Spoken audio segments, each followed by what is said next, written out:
Lagos, it's time for us to find out what is happening all around the world. We're trending now. And of course, Nelson is standing right by. Good morning, Nelson. Thank you very much, Rhea. Of course, I've been standing here for quite a long time. But we have a lot to handle this morning, so let's get right into it. Take it away, Nelson. Thank you, everyone, for joining us on our Trending Now segment right here on TVC Breakfast. We're starting with some blows this morning. Two popular social media figures, Martins Ose and comedian Freedom, Mr. Jollof Asekpoyi, took their online feud physical on Monday. The incident occurred during the boarding of a United Nigeria Airlines at Asaba International Airport in Delta State. Now, according to the airline, the crew responded promptly to de-escalate the situation and both men were deboarded before takeoff. In a now viral video, Martins and Jollof are seen exchanging blows with other passengers stepping in to separate them. Both men have a long history of online feuding. The fight reportedly stems from past accusations and insults, including Martins' serious allegations about Jollof's wife. Delta State officials have confirmed that Martins and Jollof were handed over to the airport security. Now, the Nigerian Civil Aviation Authority has expressed concern and say it will investigate the incident. Meanwhile, Mr. Jollof has apologized to Nigerians, admitting the incident was embarrassing and he regrets how things escalated. Take a listen. I want to use this medium to sincerely apologize to NCAA, United Nigeria Airlines, the passengers that boarded on 8:45 a.m. United Nigeria Airlines on the 17th of November 2025. You know, I was only defending myself. You know, you guys saw what happened. So I'm very sorry if I... A very good one there from you, my brother. But a lot has been happening online since this happened, and you had some things to say. Let's bring all of that to you now. Your Abuja doctor, concerning Martins and MC Jollof, this is not even remotely acceptable for people that so many other people look up to on a daily basis. This is not role model worthy at all. They should both be very ashamed of themselves. Yeah, well, and Wolfcoin, well, Jollof threatened to beat Martins anytime he sees him, so this is self-defense in Martins' part, and I'm glad Jollof collected some punches, made ego check him brain for, or make ego check him brain for concoction once them land sha, because ego done. Shake. I don't even know how sometimes we get into all the kind of talks. But these people really messed up. This is from Kelvin, messed up a fight in a plane. If at all the fight must happen, they should have started the fight immediately after landing now, you know, or both of them should have dropped to fight, since it's important than the safety of others. Etoma, Rhea, and Emmanuel. You know, this doesn't really look good at all, but it has happened. You see, for me, when you attain a particular level of popularity and you attain a celebrity status in what you do, the thing you might not really understand is that there are some people that believe in you so seriously that they can go an extra mile. You become a role model. So fighting in the plane, is that what you want your followers to emulate? You know, whatever the problem is, both of you are men, not boys. It shouldn't have gotten to a point where you exchange blows. To prove what to who? Exactly, but I know that that plane was on ground actually, so I don't think they were up when they started fighting. But with this whole issue, I don't want to be biased here, but we all know how Very Dark Man is. You know, they say when you fight with a shameless person, because Very Dark Man has always, like, he's always in the news for one thing or the other. Not that he doesn't have his positive sides, but I'm not surprised to see this kind of thing from Very Dark Man, you know. But on the other hand, this is the first time I'm seeing Mr. Jollof in this kind of altercation, you know. He's a good friend of mine, and I know that he's not a physical person, so I really wondered what had conspired, you know, for us to see them like this. But at the end of the day, we do not support violence whatsoever. And he is a very big figure. So I'm thinking that probably he should have just, like, you know, let it go or walk away. Because when you talk about very dark man, anything is expected. I'm not surprised to see this from very dark man. But I'm happy that Mr. Jollof took the bold step and he's come out to apologize to Nigerians, just to show you the kind of person he is. He is not a violent person at all. So kudos to you, Mr. Jollof. Yeah. This is what we call African romance. And saying this is a show of shame coming from the two fellows. Well, I would say that it's very wrong for VDM to come all out attacking Mr. Jollof yesterday. And he went on social media to say VDM ate jollof rice yesterday. So at what point? A lot of people, a lot of Nigerians are querying VDM that is being overrated at this time. What's up? We say no to any form of violence, and thank God Mr. Jollof has apologized. We're expecting VDM to also do the same thing. Hopefully he does, actually. But thank you guys for your perspective on the matter as we move to our next story this morning. Just days after they seem to have settled their differences, former Ekiti State Governor Ayodele Fayose and former President Olusegun Obasanjo are at it again. Fayose took a swipe at former president, describing Obasanjo's speech at his recent birthday ceremony as irresponsible and unbecoming. Fayose criticized the ex-president for publicly commenting on matters he believes were private and also called on him to return money allegedly given to him. In his response, responding to Fayose's claims, the former president Obasanjo assured that the money would be returned, adding that he had not even opened the funds before the former governor's remarks.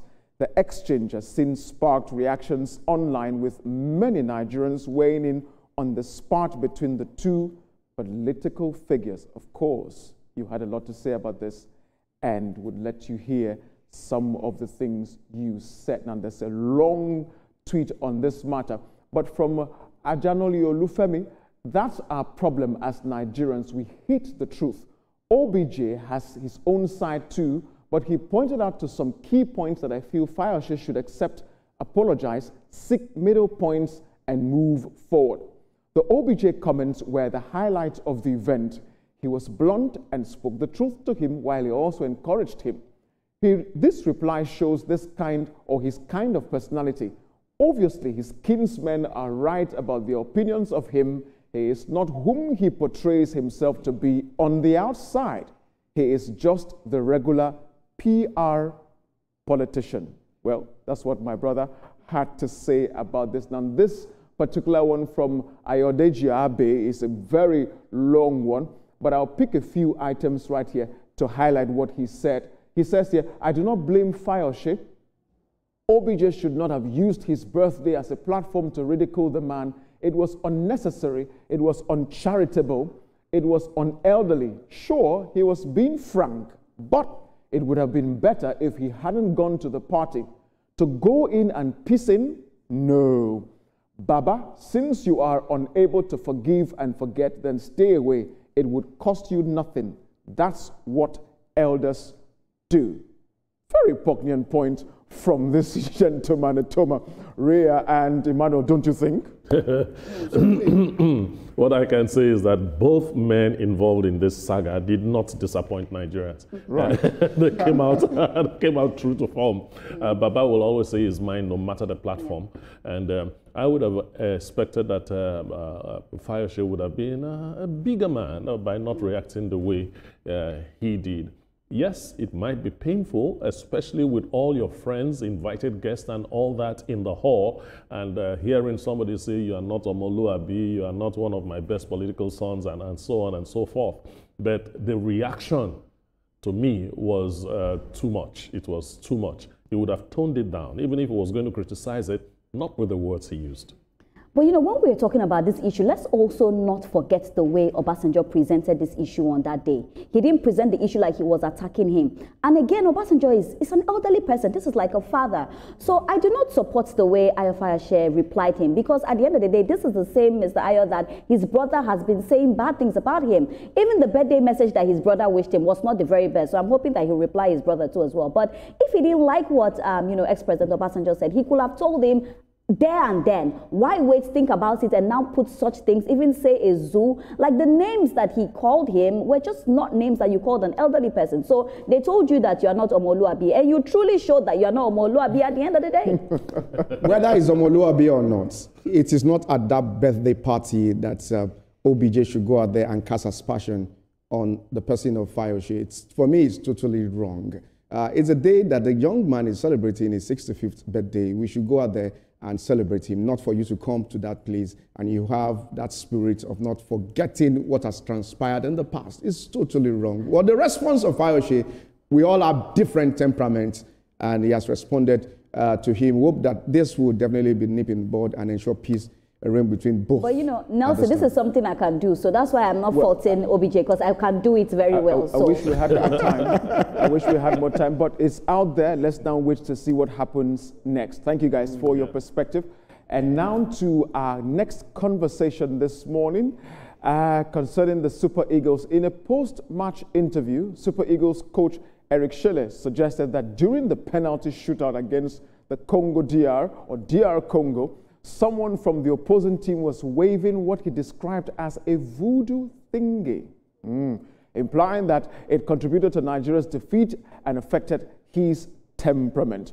Shile, the ex-Malian national team coach, known for his theatrical antics during the last AFCON, faced immediate backlash from Nigerians online. Many fans argue that while voodoo may exist culturally, the Super Eagles' loss in Rabat was entirely down to tactical decisions and the coach's management, not any external supernatural influence. Video footage from the match shows an enthusiastic Congolese technical staff member entering Nigeria's dugout, waving an object and chanting.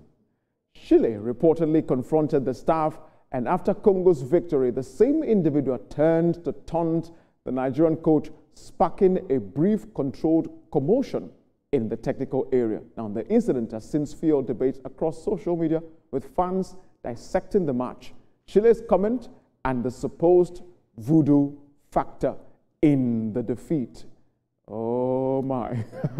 Sometimes matters are pretty hot. But you had a lot to say about this as usual. We'll let you see some of those tweets at this time. Chinedu says right here, and our keeper caught some penalty shots. Why didn't Congo score all their penalty shots? I beg. Well, a good observation, my brother. Pretty Petite says, so Congo juju strong past Nigeria juju. Why are people the dollars? And finally, Dressed is saying, sir, voodoo or not, it's a sport. Someone loses, someone wins. It's fair. We love the sport. Etoma, what do you think? It's a sport, indeed, at the end of the day. We love the sport. Coming out to say voodoo played a part in what happened, it sounds so far-fetched. What I didn't like was the Congolese going into the Nigerian dugout and all that. You don't do things like that. See, we've already lost this match. We've already lost. Like, let's just carry our shame and go. At the end of the day, where do you want to take it to the court that you saw juju? Like, this is a baseless argument because you cannot even take it to the court. The court doesn't do things that has to do with juju. So please, let's just take our loss. Ghana is still there. Let's hope that Ghana will make us proud at this point. You kept advocating for Ghana. Well, I will leave that aside. At least that's close to home. It is not an excuse for the Super Eagles to be saying, because of voodoo, that's why we lost that game. Nigerians are disappointed at this time. The AFCON is there. Go all out and make Nigeria proud again for the AFCON. Voodoo or not, we're expecting the Super Eagles to fly next time. Absolutely. Thank you, Tim, for that wonderful perspective. And now to some political matters. The Speaker of the Taraba State House of Assembly, Right Honorable John Kizito Bonzena, along with all PDP lawmakers in the chamber, have officially defected to the ruling APC. During the defection ceremony, Bonzena was presented with the party's broom and abandoned or adorned with President Bola Tinubu's infinity cap, symbolizing his formal induction into the ruling party. The move marks a significant political shift in Taraba State, strengthening the APC's presence in the state Assembly. Of course, this is to add that the state PDP chairman, Abubakar Barwa, yesterday also resigned his position as the chairman of the PDP in the state. We're waiting to hear from the governor himself, but as always, you had some things to say about this and would let you see some of those. Will APC be able to manage this influx into their party? The current members who want to contest for various positions might not be happy with this movement to the party, and it could cause an explosion of not probably managed. Time will tell who is now in the opposition. My brother, good question, no? And Ike is saying this is so annoying. Very inconsistent politicians crossing over to anywhere their belly is fed. Right? Etuma, you know, I'm always wondering this kind of mass exodus going into the APC, and we've discussed that quite a number of times on the table. Will the APC be able to stand? During the primaries for the 2027 general elections, we'll now know who is actually moving here or there. But until then, that's the way it is right now. At the end of the day, I wish we had more time. Yeah, exactly, but also we're still going to see many more defections. That's the bitter truth, actually. Indeed. I wish we had more time to continue, but we need to move on now to our final matter